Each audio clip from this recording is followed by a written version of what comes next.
자, 오늘 이 새벽에 하나님께서 우리에게 주시는 하나님 말씀은 열왕기하 20장 1절에서 11절까지 말씀입니다. 저와 여러분이 한 절씩 나누어서 교독합니다. 그때 히스기야가 병들어 죽게 되매 아모스의 아들 선지자 이사야가 그에게 나와서 그에게 이르되 여호와의 말씀이 너는 집을 정리하라, 내가 죽고 살지 못하리라 하셨나이다.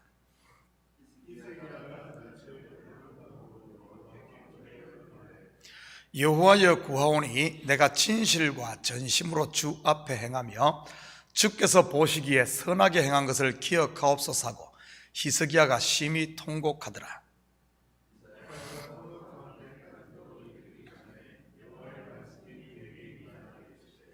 너는 돌아가서 내 백성의 주권자 히스기야에게 이르기를 왕의 조상 다윗의 하나님 여호와의 말씀이 내가 내 기도를 들었고 내 눈물을 보았노라. 내가 너를 낫게 하리니 내가 3일 만에 여호와의 성전에 올라가겠고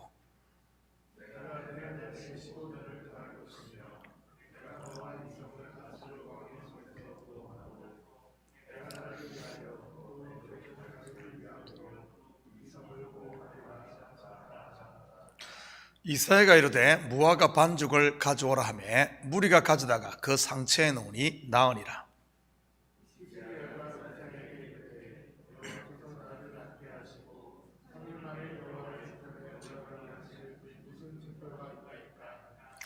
이사야가 이르되 여호와께서 하신 말씀을 응하게 하실 일에 대하여 여호와께로부터 왕에게 한 징표가 임하리이다. 해 그림자가 10도를 나아갈 것이니까 혹 10도를 물러갈 것이니까 하니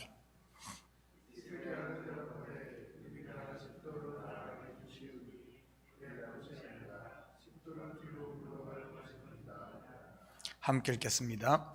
선지자 이사야가 여호와께 간구하며 아하스의 해시계 위에 나아갔던 해 그림자를 10도 뒤로 물러가게 하셨더라. 아멘. 좋은 아침입니다. 오늘 본문은 히스기야 왕의 통치 기간 동안에 있었던 또 하나의 사건을 소개하고 있습니다. 바로 그가 죽을 병에 들었다가 고침받는 이야기지요. 우리는 이 이야기를 보면서 히스기야의 기도에 이 포커스를 많이 맞춥니다. 맞습니다. 히스기야의 기도 중요하죠. 그렇지만 오늘은 조금 다른 관점에서 이 본문을 한번 살펴보고자 합니다.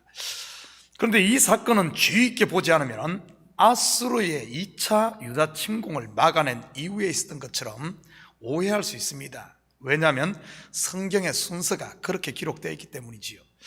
우리가 앞에서 공부했듯이 18장에 아수르의 1차 침공이 있었고 19장에 2차 침공과 그것을 기도로 막아낸 이야기가 나옵니다. 그리고 소개되는 내용이 오늘 본문이기 때문이지요. 그런데 우리가 알아야 할 것은 성경은 시간 순서를 따라 기록된 것이 아니라 사건 중심으로 기록되었다는 사실입니다.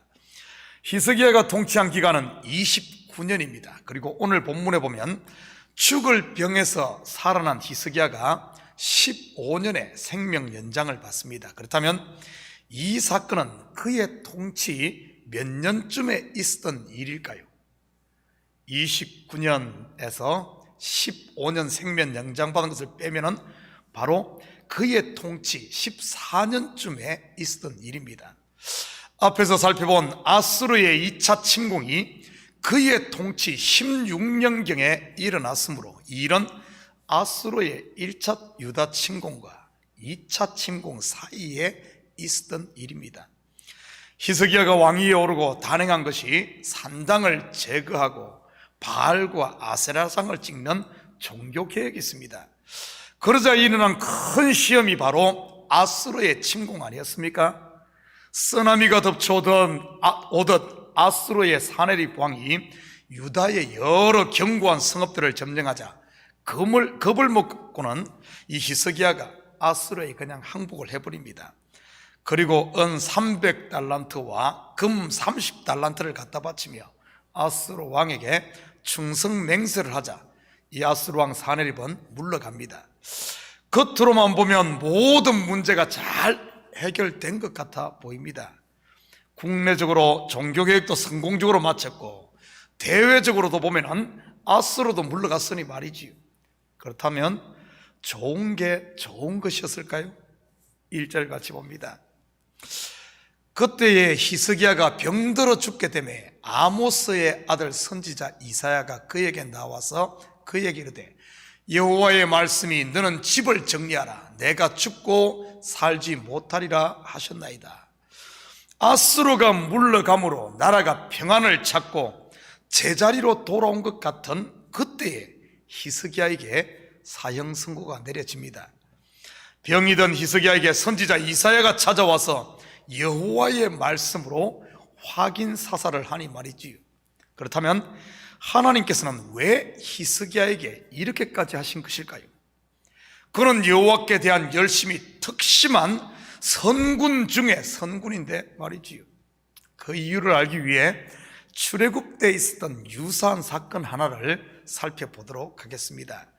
광야를 지나던 이스라엘 백성들이 물이 고갈되자 그들은 모세를 원망하며 돌로 치려고 합니다. 그때 모세는 하나님께 기도함으로 응답을 받지요. 바로 백성들을 모으고 호렙산 바위를 치면 물이 나올 것이라는 응답이었습니다. 그래서 모세는 온 백성 앞에서 바위를 쳐 물을 냅니다. 그 장면 한번 볼까요? 민수기 20장 10절에서 12절입니다. 모세와 아론이 회중을 그 반석 앞에 모으고 모세가 그들에게 이르되 반역한 너희여 들으라. 우리가 너희를 위하여 이 반석에서 물을 내려 하고 모세가 그의 손을 들어 그의 지팡이로 반석을 2번 치니 물이 많이 솟아나오므로 회중과 그들의 짐승이 마시니라. 여호와께서 모세와 아론에게 이르시되 너희가 나를 믿지 아니하고 이스라엘 자손의 목전에서 내 거룩함을 나타내지 아니한 고로 너희는 이 회중을 내가 그들에게 준 땅으로 인도하여 드리지 못하리라 하시니라. 모세와 같이 하나님 앞에 충성스러운 종이 또 어디 있겠습니까? 그런데 자기들 좀 힘들다고 돌로 치려고 하는 배은망덕한 이 백성들을 보며 순간적으로 좀 실수를 했다고 하나님께서 모세에게 이러실 수 있는 것입니까? 너는 내가 준 땅으로 들어가지 못하리라. 오늘 본문에 히스기야 왕으로 말한다면 죽고 살지 못하리라 이지. 이런 이야기를 접할 때 성경을 겉으로만 보면 하나님은 피도 눈물도 없는 이런 분으로 오해하기 쉽습니다. 마치 예수님의 비유에 나오는 한 달란트 받은 그 사람처럼 말이지요. 당신은 굳은 사람이라 심지 않은 데서 거두고 해치지 않은 데서 모으는 줄을 내가 알았으므로 두려워서 하는 이런 시야 말이지요. 그렇다면 모세가 가나안에 들어가지 못하는 것과 히스기야의 죽을 것에 대한 고지는 이 구속사에서 무엇을 말하고자 하는 것일까요? 그것은 바로 죽어야 사는 구원의 원리, 곧 비밀을 말하고 있는 것입니다.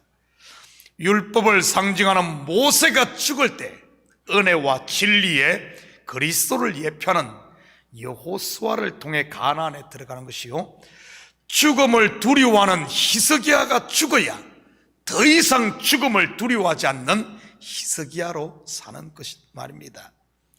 죄에 대하여 죽고 의에 대하여 사는 이 복음의 비밀, 진리 말이지요.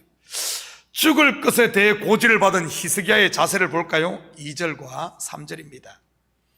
히스기야가 낯을 벽으로 향하고 여호와께 기도하여 이르되 여호와의 구원이 내가 진실과 전심으로 주 앞에서 행하며 주께서 보시기에 선하게 행한 것을 기억하옵소서 하고 히스기야가 심히 통곡하더라. 엄청난 아수르의 군대를 보고 두려움이 엄습하자 살겠다고 항복했던 히스기 왕, 이제는 그의 얼굴을 벽으로 향했네요.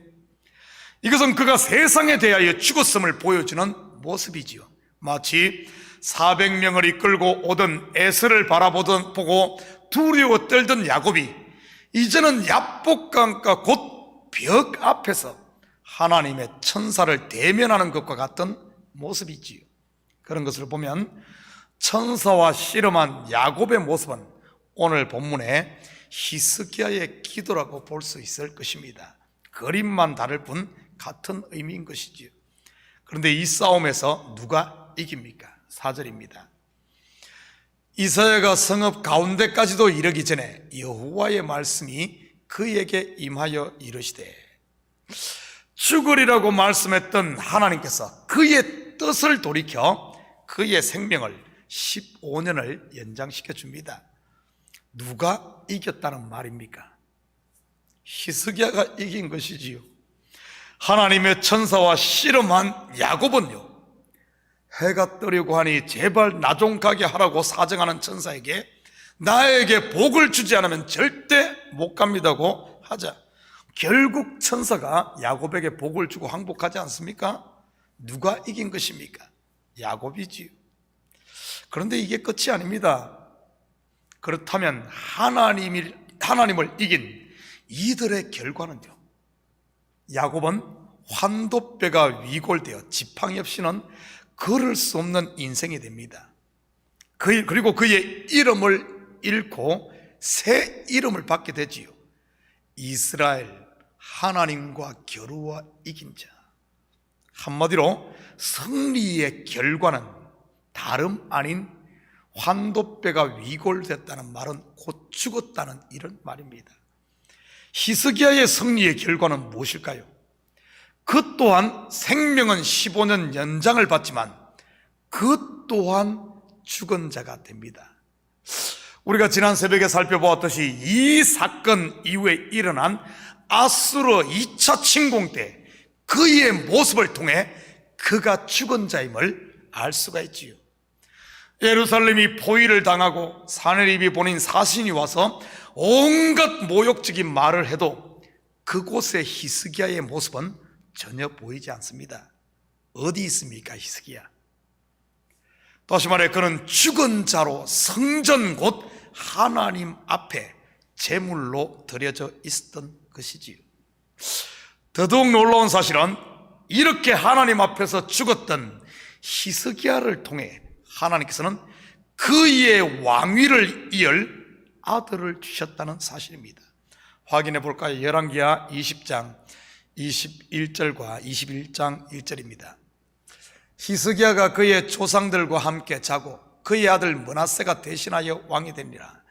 므낫세가 왕이 될 때 나이가 12세라 예루살렘에서 55년간 다스리니라. 그의 어머니의 이름은 헵시바더라. 히스기야의 아들 므낫세가 왕이 될 때 나이가 12세이면 언제 태어난 것입니까? 바로 히스기야가 죽음을 선고받고 15년 생명을 연장받은 그 사이에 태어난 것이지요. 다시 말해 죽음을 선고받은 그 이후에 히스기야에게서 므낫세가 태어난 것입니다. 마치 99세의 할례를 받고 육신적으로 죽은 아브라함에게 이삭이 태어나듯이 말이지요. 이것은 예수님께서 십자가에서 죽으심으로 살아나셔서 부활의 첫 열매가 되듯 그리스도와 함께 죽은 저와 여러분이 새 생명으로 태어나는 이 구원의 비밀을 말하고 있었던 것입니다. 매일 우리의 일상도 마찬가지고요, 내 육신의 생각이 죽는 바로 그곳에 성령의 새 열매가 맺히는 것 말이지요. 8절 계속해서 봅니다. 히스기야가 이사야에게 이르되 여호와께서 나를 낫게 하시고 3일 만에 여호와의 성전에 올라가게 하실 무슨 징표가 있나이까 하니, 3일 만에 여호와의 성전에 올라가게 하실 징표, 여기서도 3일 길이 나오네요. 지난 새벽에도 3일 길의 징조가 있었지 않습니까? 금년에는 스스로 자라난 것을 먹고 내년에는 그것에서 난 것을 먹고 제3년에는 포도원을 심고 그 열매를 먹는 3일길 말이지요. 3일은 성전의 모형으로 구원의 여정 곧 완성을 말한다고 했습니다. 그렇다면 여기서 3일은 무엇이겠습니까? 바로 죽음의 권세를 깨뜨린 그리스도의 부활을 예표하고 있는 것 아니겠습니까?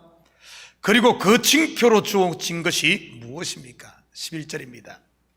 선지자 이사야가 여호와께 간구하며 아하스의 해시계 위에 나갔던 해 그림자를 10도 10도 뒤로 물러가게 하셨더라. 과학적으로 이것을 어떻게 설명하시겠습니까? 자전을 하던 지구가 멈추고 거꾸로 돌았다는 뜻이겠지요. 물론 하나님은 전지전능하신 분이시기에 얼마든지 그렇게 하실 수 있습니다. 무에서 유를 창조하신 분이니까요. 그런데 성경을 과학적으로 아는 것도 중요하지만 더 중요한 것은 이것이 갖는 구속사적인 비밀입니다. 3일 만에 성전에 올라가는 징표와 해 그림자가 뒤로 10도 물러간다는 의미 말이지요. 창세기 1장에 보면 하나님께서 세상을 창조하실 때 저녁이 되며 아침이 되니 이는 첫째 날이니라 하며 창조하시는 모습을 보게 됩니다. 저녁 즉 어둠이 먼저요, 다음이 아침 곧 빛이 임합니다. 그런데 해 그림자가 뒤로 물러간다는 말은 빛이 어둠을 덮는다는 말로, 아침이 되었던 해가 다시 빽해서 어둠을 덮는다는 말로 생명이 사망을 덮는다는 의미인 것입니다. 고린도전서 15장 54절입니다. 이 썩을 것이 썩지 아니함을 입고 이 죽을 것이 죽지 아니함을 입을 때는 사망을 삼키고 이기리라고 기록된 말씀이 이루어지리이다. 바로 사망의 권세를 이기시고 3일 만에 부활하실 그리스도를 예표하고 있었던 것이지요. 해 그림자가 뒤로 10도 간다는 말이 바로 그런 의미입니다. 우리가 이런 구속사의 비밀을 모르고 이런 것들을 과학적으로만 자꾸 접근을 하다 보니까 전혀 그런 참 이해가 안 되는, 성경은 모든 만물을 통해 이야기하고자 하는 것이 우리를 구원하신 하나님의 사랑, 구원, 예수 그리스도의 포커스가 맞추어 있다는 사실입니다. 이건 못 보면은 성경 66권을 다 암기하고 과학으로 아무리 풀어도 그것은 그냥 nothing에 불과한 겁니다. 그냥 지식밖에 되지 않는 것이지요. 바로 뒤로 가는 생명이 사망을 삼키는 그것이 보여진 것이 뭔가 하면 3일 만에 죽었던 예수님께서 죽음의 권세를 깨뜨린 부활 사건인 것입니다. 사랑하는 성도 여러분, 오늘 하루도 죽어야 사는 이 구원의 비밀을 잊지 마시고 무슨 일을 만나든 세상에 대해서 죽고 하나님을 향해 다시 사는 이 3일의 징표가 여러분의 삶 가운데 풍성히 드러나므로 여러분의 삶의 현장마다 오늘도 이 부활의 능력, 곧 생명으로 충만한 이런 복된 하루가 되시기를 주님의 이름으로 축복합니다. 같이 기도하십시다. 사랑의 아버지 하나님, 참으로 감사드립니다. 이 새벽도 저희들을 깨우셔서 다시 아버지 하나님 새 생명 가운데 가게 하시니 참으로 감사를 드립니다.